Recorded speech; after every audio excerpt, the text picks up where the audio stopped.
FII और DI क्या होता है, ये कैसे काम करता है, इससे मार्केट कैसे मतलब गिरता है, कैसे उठता है, सारा डिटेल आज मैं इस वीडियो में आप लोग को बताऊंगा। ठीक है, सिंपली आप लोग को वीडियो को लास्ट तक देखना है। तो देखो सबसे पहले FII क्या होता है और DI क्या होता है, इसका फुल फॉर्म आप लोग जान लो। ठीक है, FII मतलब होता है फॉरेन इंस्टीट्यूशनल इन्वेस्टर और DI मतलब होता है डोमेस्टिक इंस्टीट्यूशनल इन्वेस्टर। ठीक है, मतलब गाइस एक होता है विदेशी फंड, एक होता है देश का फंड। FII मतलब फॉरेन, फॉरेन मतलब विदेश। ठीक है, फॉरेन का एक फंड है, DI मतलब डोमेस्टिक। ठीक है, एक अपने देश का फंड है। ठीक है, तो दो प्रकार के फंड होते हैं। सबसे पहले FII मतलब विदेशी और DI मतलब देसी। ठीक है, यही समझ लो कि F से विदेशी और D से देसी, डोमेस्टिक मतलब देसी और F फॉरेन मतलब विदेशी। ठीक है, तो दो प्रकार के फंड होते हैं। जैसे बाहर के कोई कंपनियां हो गई, म्यूचुअल फंड हो गया या फिर कोई बैंक हो गया, और अपने देश की और अपने देश का कोई म्यूचुअल फंड हो गया, LIC हो गया या फिर बैंक हो गया, फिर पेंशन फंड हो गया। ठीक है, तो यही सब बड़े बड़े फंड होते हैं जो कि इन्वेस्ट मतलब निवेश करते हैं जो भी ग्रोइंग कंट्री होता है। ठीक है, तो FII जो जहां भी ग्रोइंग कंट्री देखता है, जैसे भारत अभी ग्रोइंग कंट्री है तो यहाँ के इन्वेस्ट करता है। ठीक है,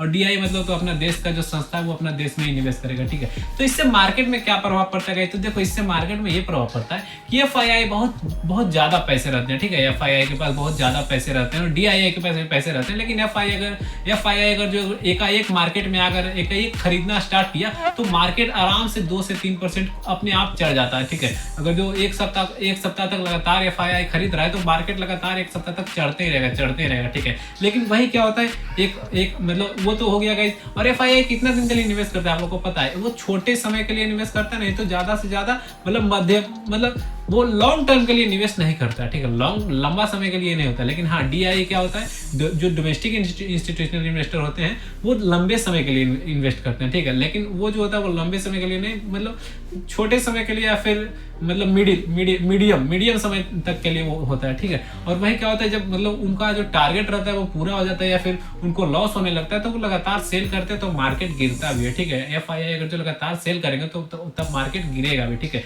उसी समय क्या होता है, DI बहुत काम आता है, मतलब डोमेस्टिक जो इंस्टीट्यूशनल इन्वेस्टर होते हैं, जो भारत के इन्वेस्टर है वो बहुत काम आते हैं। ठीक है, मतलब भारत के बड़े बड़े कंपनियां जो है जैसे कि म्यूचुअल फंड हो गया ये सब, तो उस समय अगर जो वो लोग लगातार खरीदते तो उस समय क्या होता है, मतलब इसी के हिसाब से मतलब मार्केट स्टेबल रहता है। ठीक है, देखिए DI तभी काम आता है जब बहुत ज्यादा सेलिंग होती है, तो DI आता है और खरीदना स्टार्ट करता है ताकि मार्केट एकाएक गिर ना जाए। ठीक है, लगातार अगर जो मतलब वो 10,000 करोड़ 20,000 करोड़ रोज अगर जो निकलेगा मार्केट से तो मार्केट क्रैश भी हो सकता है। ठीक है, तो इसी समय DI आता है और अपना काम करना स्टार्ट करता है, मतलब खरीदना स्टार्ट करता है जब फॉरेन इन्वेस्टर बेचना शुरू कर देते हैं। तो ठीक है, और जब भी फॉरेन इन्वेस्टर आते हैं और जो लगातार खरीदते तो मार्केट बहुत ज्यादा चढ़ता है। ठीक है, आप लोग इसको चेक भी कर सकते हो। इसके लिए एक मतलब रोज यहाँ पे गूगल पे आता है, आप लोग कैसे चेक करोगे ये मैं बता देता हूँ कि कैसे कितना सेल किया FII या फिर DI कितना सेल किया, DI कितना खरीदा, DI कितना बेच रहा। ठीक है, तो सब चीजें बताऊंगा। तो देखो इसके लिए क्या करना पड़ेगा, सिंपली इधर आप लोग को दिख रहा होगा,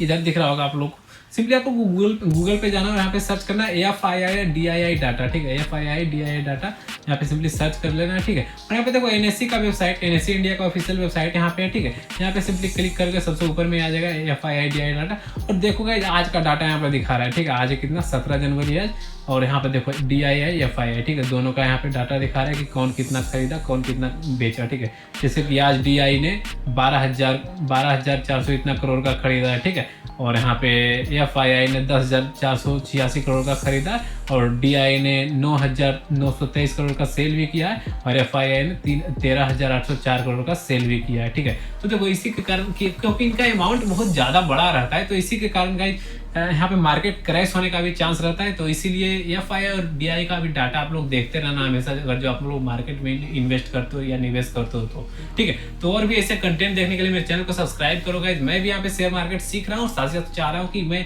जो भी दर्शक हमारे आते हैं उन्हें भी मैं सिखाता चलूँ। ठीक है, तो सब्सक्राइब कर लो और वीडियो अच्छा लगे तो लाइक करो और अपने दोस्तों तक शेयर करो जिनको भी शेयर मार्केट के बारे में जानना है, नॉलेज लेना है।